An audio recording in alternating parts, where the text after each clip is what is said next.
Hi guys, আপোনালোকে ভালনে? নতুন ভিডিও এটা লৈ আপোনালোকক স্বাগতম। আজি এইটো পুখুৰীতে মাছ এৰিলোঁ। কি মাছ এৰিলোঁ অলপ পিছত আপোনালোকক ভিডিঅ'ৰ জৰিয়তে জনাই আছোঁ। ভিডিঅ'টো ভাল লাগিলে লাইক কমেণ্ট শ্বেয়াৰ ব্লগ কৰিব। ভিডিঅ'টো আৰম্ভ কৰোঁ। এইটো পুখুৰীতে আজি মাছ এৰিম। কি মাছ এৰিম অলপ পিছত আপোনালোকক জনাই আছোঁ। মাছৰ পোনা লৈ বেপাৰী আহিছে ঘৰত, আহি টিলিঙা বজাইছে গেটৰ সন্মুখতে। খোজোৱাত মাছ এতিয়া ল'ম, কি ৰেট ল'ম এইটো আপোনাক অলপ পিছত জনাই আছোঁ। এতিয়া মাছটো জুখি আছোঁ, কি মানে মাটিৰ লগত মিলাই আছোঁ। পালাটো মিলাই ইয়াত মাছটো দিয়া হ'ব। দিয়াৰ পিছত মাছটো জুখিম, জোখাৰ পিছত পুখুৰীত মাছটো এৰি দিম। কি মাছ এৰিম অলপ পিছত কৈ আছোঁ। মাছৰ নাম বিশেষকৈ মই এতিয়া বৰ্তমান কোৱা নাই, বেপাৰীয়ে ক'ব বুলি কৈছে। কি মাছ হয়? ব্ৰিগেড বুলি কৈছে। ব্ৰিগেড মাছ মানে পুখুৰীত এৰিম আজি।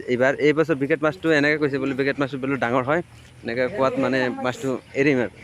যোৱাবাৰ মাছ এৰিছিলোঁ মানে ডাঙৰ নহ'লগৈ, সৰু হৈ থাকিলে। কিন্তু এইবাৰ গেৰাণ্টি দিছে বোলে মাছ বোলে মোৰ পৰাই লৈ থাকিব পাৰিবা, ডাঙৰ মাছ হ'ব, 1 কেজি চাইজৰ মাছ হৈ যাব বুলি কৈছে বেপাৰীজনে। চাওঁ কি হয়, এইবছৰ দি চালোঁ। যোৱাবাৰো তেতিয়া ডাঙৰ যদি হয় যোৱাবাৰো দিম। মাছবিলাকো ভাল, পোনাটো অলপ ডাঙৰে আছে, ভাল জাতৰ মাছ বুলি কৈছে। ব্ৰিগেড মাছটো ব্ৰিগেড মাছ হয়। ইয়াত এৰিব দিছে 1 বছৰত 1 কেজিকৈ মাছ ডাঙৰ হ'ব বুলি কৈছে। কিন্তু খাদ্যটো ভাল দিলে ডাঙৰ মাছ হ'ব বুলি কৈছে।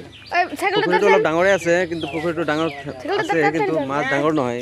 কি মানে সুধোতে কৈছে বোলে মাছক খানাটো ভাল খাদ্য দিবা, আনি একদম কৈছে। ব্ৰিগেড মাছটো চাওক, মাছটো বঢ়িয়া মাছ আছে। ব্ৰিগেড মাছ হয়, একদম বঢ়িয়া লাগিছে মাছটো চাই। একদম চটফটাই আছে, একদম খৰাহিত চটফটাই আছে। ইয়াত এতিয়া জুখিব, জোখাৰ পিছত মাছটো এক্সট্ৰা বাল্টিঙত ৰখা হ'ব। ৰখাৰ পিছত পুখুৰীত দি এৰি দিয়া হ'ব। মাছটো 2 কেজি হ'লেই, 2 কেজি এতিয়া বৰ্তমান জুখি আছে। 2 কেজি জোখাৰ পিছত আকৌ জুখিব। বৰ্তমান 4 কেজি মাছ দিম পুখুৰীটোত। 4 কেজি মাছ দিয়াৰ পিছত কি হয় চাই লওঁ। 2 কেজি হ'ল, 2 কেজি বটুৱা ঢালি আছে, বটুৱা ঢালিব। একদম বঢ়িয়া লাগে আকৌ চাবলৈ, ধুনীয়া লাগিছে মাছটো চাবলৈ। দুনাই বেপাৰীজনে মাছ উঠাই আছে বটুৱাৰ পৰা খৰাহিত দিছে। মাছটো হাতেৰে দিছে। একদম চটফটাই আছে। পানী পালে আৰু দৌৰিব মাছে, খেলিব, পানীতে খেলিব। 2 কেজি দিয়া হ'ল, আৰু 2 কেজি 4 কেজি হ'ব টোটেল। বেপাৰীজন গোগামুখৰ কলনীৰ বুলি কৈছে। নামটো কি কৈছিলে?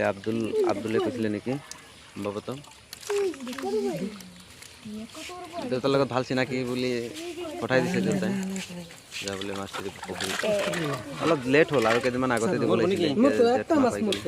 বহাগ মাহত মাছটো দিলে অলপ বেছি ডাঙৰ। এতিয়া জেঠ মাহ পাই গ'ল। জেঠ মাহত শাওণ ভাদ আহিন কাতি মাহত পানী শুকাই মোটামুটি কমি গ'লে মাছ ডাঙৰ নহয়। 3-4 মাহত মাছ যি ডাঙৰ হয়। ঠাণ্ডা ছিজনত ইমান ডাঙৰ নহয় মাছ। ঠাণ্ডা ছিজনত মাছ নোলায়, গৰম ছিজনতে যি ডাঙৰ হয়। এতিয়া মাছ এৰি দিলোঁ, পুখুৰীত আনি এৰি দিলোঁ। মাছ এৰি দিয়াত মাছকেইটা নিজৰ জেগাত টোটেল 4 কেজি মাছ ইতিমধ্যে পানী ঢালি দিলোঁ।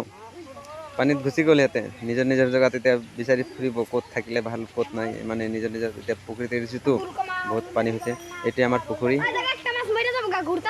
ভালে 1 বিঘা মানৰ